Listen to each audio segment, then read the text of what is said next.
alors on se retrouve aujourd'hui dans cette première étape de notre périple qu'on va faire tout l'été ensemble et j'ai voulu t'emmener au camping.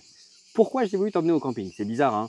Pour la bonne raison que j'ai envie de te montrer simplement ce qui va se passer quand tu es en burn-out. Très souvent, quand tu es en burn-out, tu vas avoir une idée simple, tu vas te dire « Allez, je plaque tout, je me casse sur une île déserte et puis ça ira très bien ». T'es déjà allé sur une île déserte? Tu sais ce que c'est que de faire du feu, de chercher sa bouffe? Non, tu sais pas, probablement pas. Tu sais pas ce que c'est que la survie et tu verrais que si tu devais le faire, ça serait super galère.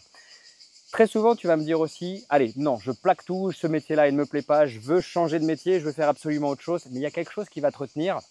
Et cette chose qui va te retenir, c'est la peur. La peur de manquer.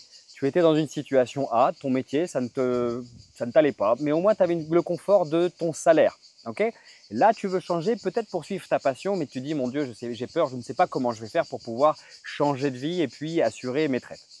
Cette question-là, je me la suis posée aussi quand je suis passé de vétérinaire à coach. Comment je fais quand j'ai un salaire qui est confortable pour décider de tout plaquer et lancer une activité depuis zéro? Je n'ai rien du tout, je n'ai pas de clients, j'ai un cabinet qui va me coûter cher. Comment je fais?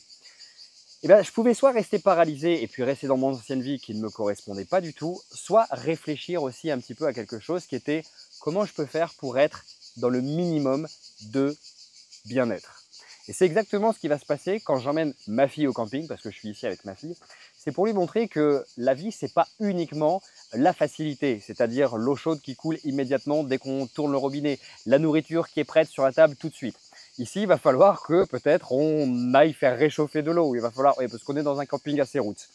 Alors, l'idée, quand tu veux changer de vie, c'est peut-être celle que j'ai pu faire à un moment donné, me dire, OK, aujourd'hui, j'ai ce salaire-là, mais si je vais couper toutes les dépenses superflues. Et quand je dis les dépenses superflues, c'était les restaurants, les loisirs, les sorties, bref, tu as compris, tout ce qui n'était pas attrait à ma survie.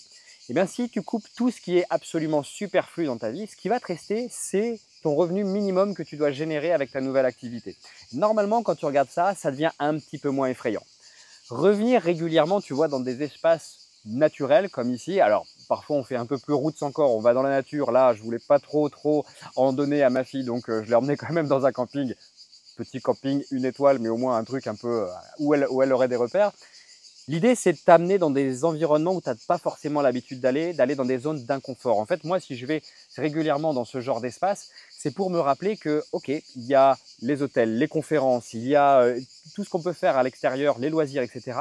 Mais il y a aussi la base, les ressources. Qu'est-ce que je ferais si je devais recommencer à zéro? Est-ce que je serais absolument perdu ou est-ce que je pourrais m'en sortir?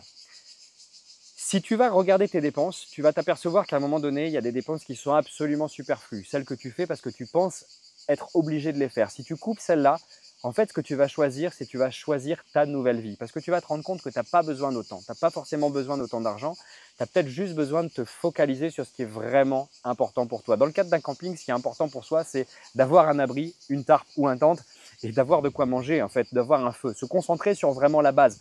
Un feu, un toit, c'est bon, on est à l'abri. Quels sont, toi, ton feu et tes toits? C'est quoi, toi, les 2-3 éléments peut-être qui vont te mettre à l'abri? Quel loyer tu dois payer pour pouvoir assurer ton toit sur la tête? Quel argent tu dois dégager chaque mois pour pouvoir t'assurer le minimum pour pouvoir manger? C'est simplement ça que tu dois regarder. Je sais que c'est dur, je sais que c'est dramatique, mais ça ne dure pas en fait. La bonne nouvelle, c'est que si tu veux changer de vie et aller vers quelque chose qui te ressemble un petit peu plus, contente-toi au début de te dire « Ok, j'ai un tout petit foyer, j'ai ma première activité, mais je vais l'alimenter ce foyer. Je vais l'alimenter pour en faire quelque chose de plus en plus important et retrouver mon confort et retrouver le niveau de vie auquel j'aspire. » Tout le monde y arrive. Il faut juste réussir à ne pas faire n'importe quoi, vaincre ses peurs déjà, se couper du superflu et puis se focaliser toujours sur ce qui est vraiment important. Moi, je te retrouve demain dans une autre vidéo. Ciao!